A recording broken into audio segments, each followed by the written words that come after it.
Hello my beautiful people, welcome back to my channel. For those that are new, my name is Nelly. There's no perfect marriage. You constantly have to work on it from day one. Choosing a life partner is vital. No marriage is the same. You need to do what works for you. There are lessons that I've put together in no order form. One of the lessons about being married is you need to work as a team. When you are entering marriage, you are teammates. You need to both make decisions together. You are not in competition with one another. You're just working as a team. And the next, you need to avoid too many expectations. So many of us enter into marriage with a lot of expectations. If you knew that the woman that you've married doesn't know how to cook your favorite dish, don't suddenly expect her to cook that favorite dish exactly like how your mother does it. If you wanted to prepare it exactly like how your mother does it, you need to ask your mom to teach her if they get along. Sometimes we've got so many expectations that just because now you're married, they should be able to know how to cook. Some people don't know how to cook. Some people were not even taught how to do certain dishes. Your partner's personality cannot be changed, but there are certain habits that you can change. So you should not stress over those certain habits. If this is the guy that you liked before who was laid back, suddenly you're married to this person and you realize that this laid back guy doesn't clean after themselves. Clothes everywhere. This will drive you crazy. So it's best to discuss about these things. Teach them how you like your things done. Maybe those certain habits they will change, but give them time to adjust. Marriage is a journey. It's not a race. There are certain habits that may take time. Don't stress over it. As you are teaching him to put his socks in the dirty laundry, make sure that when the children come as well, they are also going to learn that routine in order for you not to stress. Because if you are going to leave that, those children are going to learn from him as well. So do yourself a favor and get him prepared so that when the children come as well, they know the routine.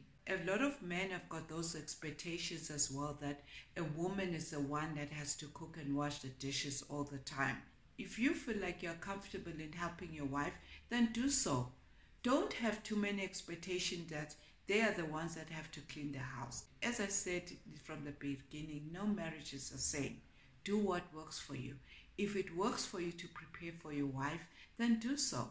Be prepared to change if there are certain habits that needs to change, because nobody is perfect. You are not perfect as well. The only thing that you need to do is try to make this marriage perfect.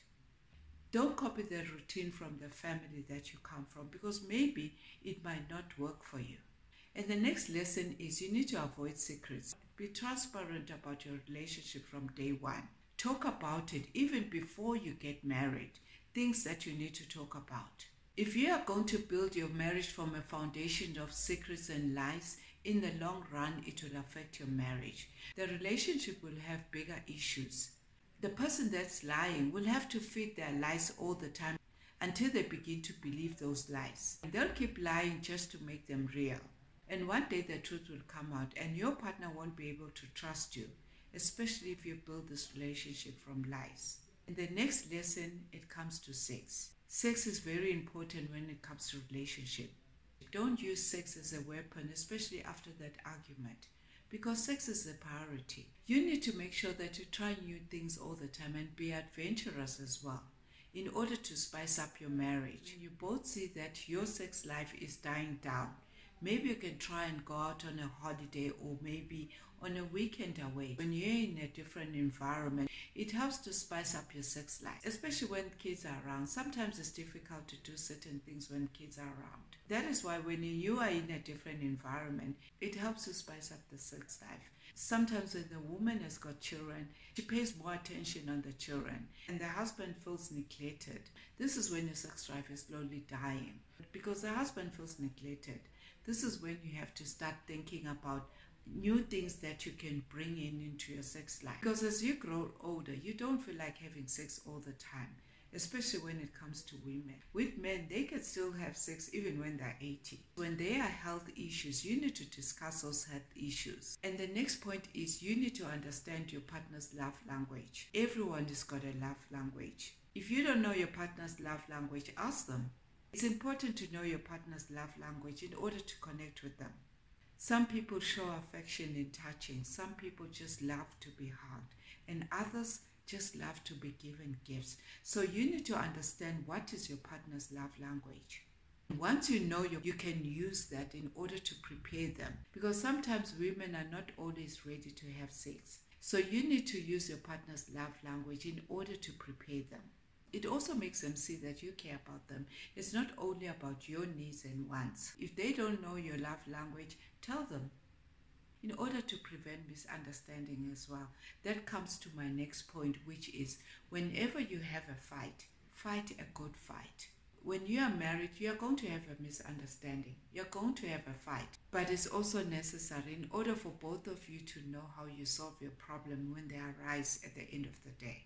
The difference between a happy couple and a couple that is headed towards divorce is how they handle their fight. Everyone fights, but how you handle your fights is what matters. Learn to stick to the issue at hand. Don't bring out old issues. If there are issues that need to be solved, don't leave them too long without being solved as well. You also need to avoid going to bed angry. Even the Bible says so.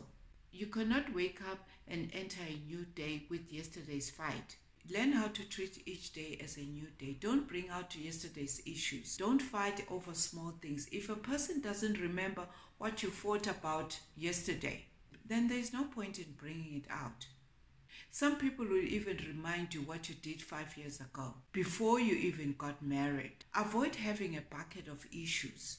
Create a more effective pattern of dealing with your issues, like just having sex after that heated argument. You'll be amazed how this helps. You'll even forget what you were arguing about.